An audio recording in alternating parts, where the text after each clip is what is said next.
Now we're going to look at how Great Britain came to rule and dominate India. India, of course, was one of those three great Muslim empires that we had mentioned in a previous lesson.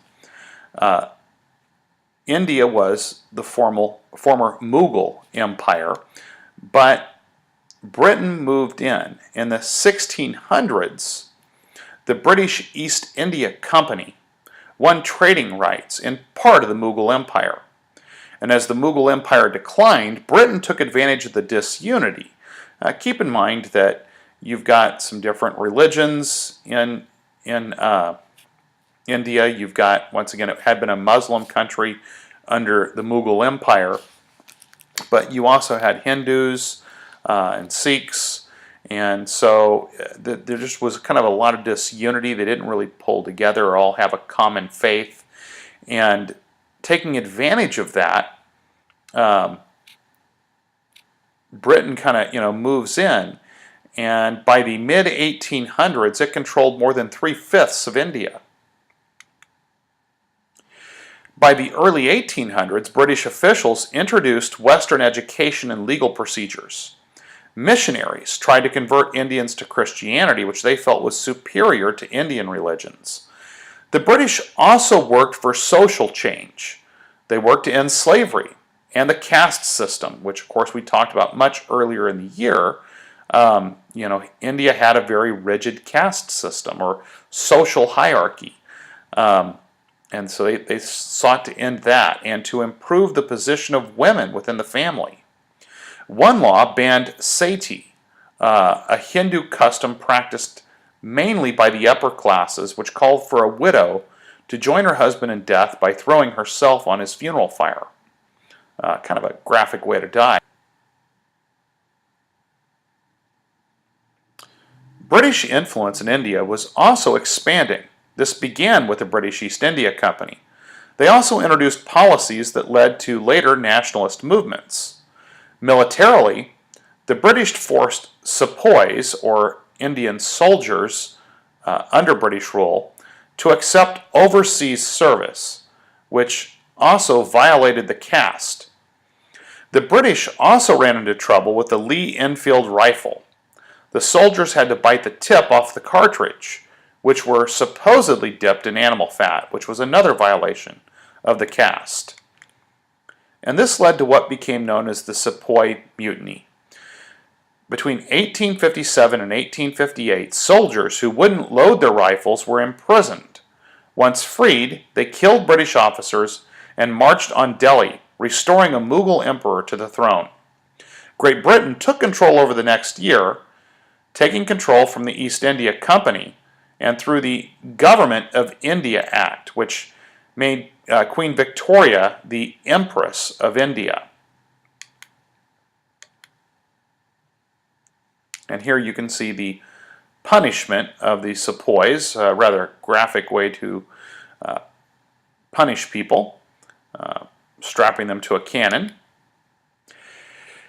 After the rebellion, Parliament ended the rule of the East India Company. Instead, a British viceroy governed India in the name of a monarch. In this case, it would be Queen Victoria. In this way, the overall British economy could benefit from trade with India. However, this trade favored the British. Also, although the British built railroads and telegraph networks, they ruined India's hand-weaving industry. Encouraging Indian farmers to grow cash crops led to deforestation and famines. On the positive side, British rule brought some degree of peace and order to the countryside. The British revised the legal system to promote justice for Indians, regardless of class or caste. Railroads helped Indians move around the country, while telegraph and postal system improved communication. Greater contact helped bridge regional differences and develop a sense of national unity. The upper classes especially benefited from some British policies. They sent their sons to British schools where they were trained for post in the civil service and military. Indian landowners and princes who still ruled their own territories grew rich from exporting cash crops. Some educated Indians wanted India to become more modern. Others felt that they should stay with their own Hindu or Muslim cultures. In the early 1800s, Ram Mohan Roy combined both views.